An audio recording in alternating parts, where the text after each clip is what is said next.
Good day everyone. This is by Michael Osman from BSEd English 3A. For today's video report, we will be discussing about Module 10, the Introduction to Education and Statistics.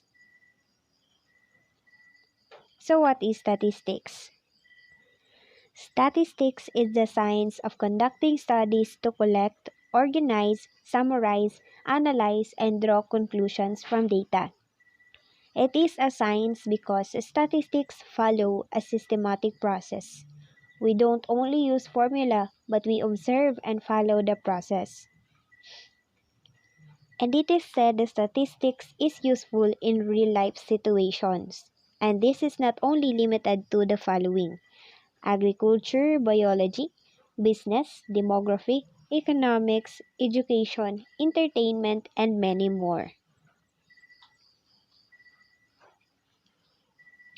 Statistics refer to numerical data or facts. However, as a subject, statistics refers to that branch of knowledge which helps in the scientific collection, presentation, analysis, and interpretation of numeral facts.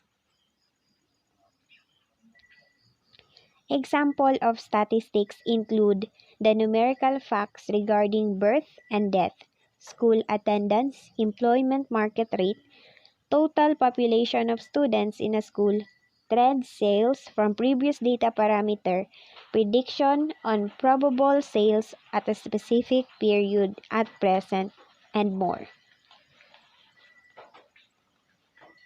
Statistics also signifies the method of dealing with numerical facts. Thus, statistics is the science of collecting, summarizing, analyzing, and interpreting numerical facts. In simple terms, statistics is all about numerical data or numerical facts. So there are importance of statistics. First is it helps in collecting data either numerically or otherwise. It also helps in classification, organization, and summarization. It also helps in drawing general conclusions. Statistics help in the task of evaluation and measurement. It helps us in the construction and standardization of tests as well as using them properly. It helps the teacher to know the individual differences of the students, comparing the suitability of one method or technique with another, making predictions for the future. Last but not the least, statistics also helps in research works in many ways. Statistical data is analyzed in two different ways: descriptive statistics and inferential statistics. Descriptive statistics is concerned with describing or summarizing the numerical properties of data. Some of the methodology of descriptive statistics includes classification, tabulation, graphical representation, and calculation of certain indicators like mean, median, range, etc., which summarize certain important features of data. Descriptive statistics are used to describe or summarize data in ways that are meaningful and useful, or it simply describe the data. Example of this is a chart or a graph. On the other hand, inferential statistics is also known as a statistical inference. The methods of statistical inference help in generalizing the results of a sample to the entire population from which the sample is drawn. Inferential statistics allows you to make prediction from that data set. With inferential, you take data from samples and make generalizations about a population. It is concerned with derivation of scientific inference about generalization of results from the study of a few particular cases. Data is represented over a period of time.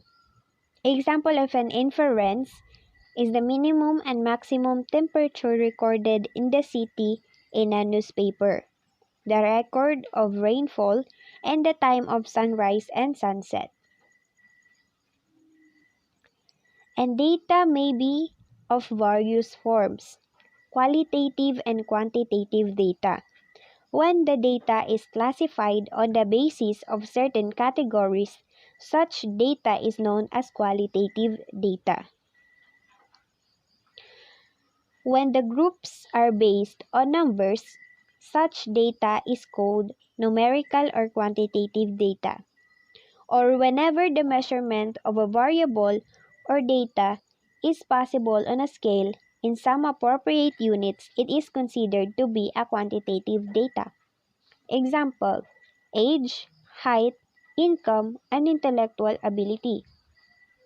Age is measurable in years or months, height, centimeter, and etc.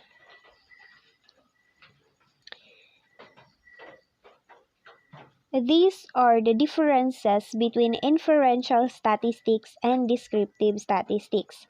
In inferential statistics, using sample data to make an inference or draw a conclusion of the population. On the other hand, in descriptive statistics, it organizes and summarizes data using numbers and graphs. The objective in inferential statistics is to draw conclusion of the population data. In descriptive, it describes the characteristics of the sample or population. In inferential statistics, it draws conclusion, performing estimations, and making predictions. In descriptive statistics, it collects, organizes, summarizes, and presents the data. In inferential statistics, its forms of results are in probability score, while in descriptive, charts, graphs, and tables. The tools in inferential statistics are hypothesis test and ANOVA. On the other hand, in descriptive, measure of tendency, measure of dispersion. And lastly, in inferential statistics, it uses when the population data is set is large. And descriptive statistics is used when the data set is small. That's all. Thank you. Everyone, so I am Saaduddin M. Murakib. Continuous and discrete data. Numerical or quantitative data may be continuous or discrete depending on the nature of the elements or object being observed. So continuous data arise from the measurement of continuous variables or attributes in which individuals may differ by amount just approaching zero. Weight and height of children, the temperature of a body, intelligence and achievement level of students, and etc. are the examples of continuous data. So discrete data is characterized by gaps in the scale for which no real values may ever be found. Such data is usually expressed in whole numbers. For example, is the size of the family, enrollment of the children, number of books, and etc. are the example of discrete data. So the difference between the continuous data and the discrete data. So when you see discrete data is discrete means counted, while in continuous data means measured. So for example, in discrete data can only take certain values. For example, is the number of students in a class. So you cannot have 6.5 students, right? So in continuous data can take any value including decimal points within a range. Example is a person height. Primary and secondary data. The data collected by or on behalf of the person or people who are going to make use of the data refers to primary data. For example is the attendance of children, the result of examination conducted by you are the primary data. Sometimes an investigator may use the data already collected by some other person, such as the school attendance of children or performance of students in various subjects for his or her study. Then the data is secondary data. Grouping and tabulation of data. The simplest way to organize the data is either in ascending way or descending way. So for example, in arrangement in ascending way. So when you see ascending way, it is from lowest to highest. So as you can see, it starts with 139 to 156. Then another example is the arrangement in descending way. So when you say descending way, it is from highest to lowest. So as you can see, it starts with 156 to 139. So these are the grouping and tabulation of data. Some important consideration for preparing a table. Preparation of a table is an art. This should contain all the information needed within the smallest possible space. An ideal table should contain the following points. So number 1 is the table number. For easy reference and identification, a table should be numbered. Then number 2 is the title. A good table should have a clearly worded, brief and unambiguous title describing the nature of data contained in the table. Then number 3 is the captions. Captions in a table stand for brief and self-explanatory vertical column. Captions may involve heading and subheading as well. Then number 4 is stubs. Stubs stands for brief and self-explanatory headings or horizontal rows. Normally, more important classification is given in rows. Then number 5 is the body.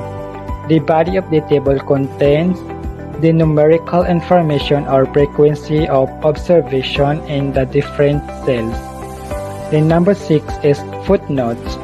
Footnotes are given at the foot of the table for explanation of any fact or information included in the table which needs some explanations.